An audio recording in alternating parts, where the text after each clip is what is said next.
When a relationship fails or a career stalls, our immediate instinct is to look outward.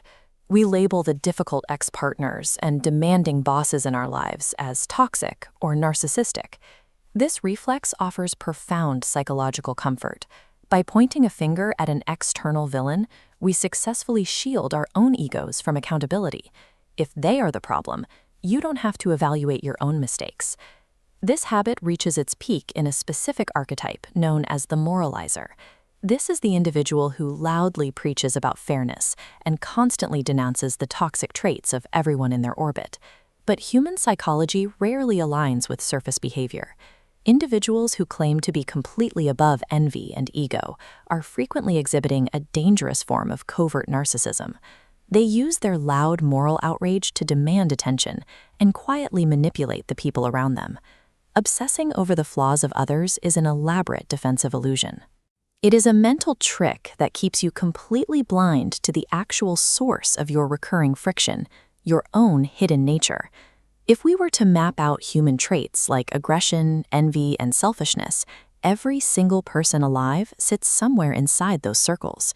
You share the exact same biological spectrum as the people you complain about. We all possess a lower self driven by primitive, animalistic impulses. Denying that this dark side exists doesn't make you a better person. It simply guarantees that these raw impulses will secretly steer your decisions without your consent. To stop hitting a wall in your career and your personal life, you have to drop the victim narrative. Real influence begins the moment you turn the analytical mirror directly onto your own psyche. We typically describe a narcissist as someone who loves themselves too much.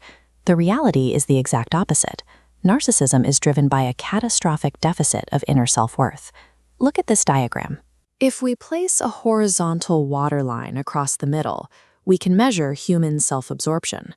Far below that line, in the deepest zone, we find the deep narcissist. Because they lack a bedrock of internal self-esteem, they cannot generate their own validation. To survive, they have to extract it from outside sources. They accomplish this by frantically stirring up drama and conflict just to force themselves into the center of attention. When an individual develops enough internal validation, their baseline rises above the waterline. From this position of security, they can actually look outward, generating genuine empathy for the people around them. The deep narcissist is permanently trapped below that threshold. For them, true connection is impossible because every interaction is entirely transactional, a mechanism to feed a starving ego. Envy is an emotion almost no one will admit to feeling.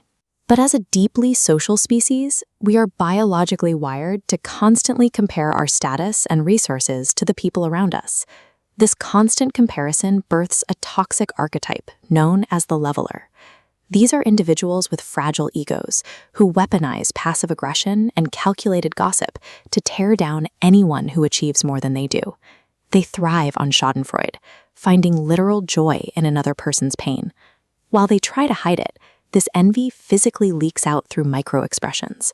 If you share bad news, you might catch a split-second smile on their face before they restore their neutral mask. We get blindsided by these individuals because we judge them by their articulate, charming surface behavior. We fail to look behind the mask and read the patterns of conflict they leave behind.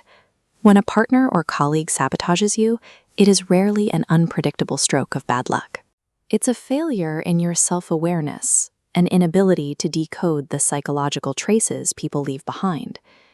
Once you accept your own biological drives and the predictable flaws of others, the next step is mastering the mechanics of social reality.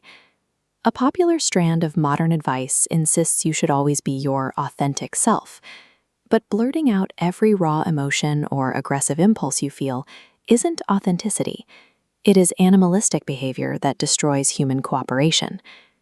The word personality actually derives from the Latin persona, meaning mask.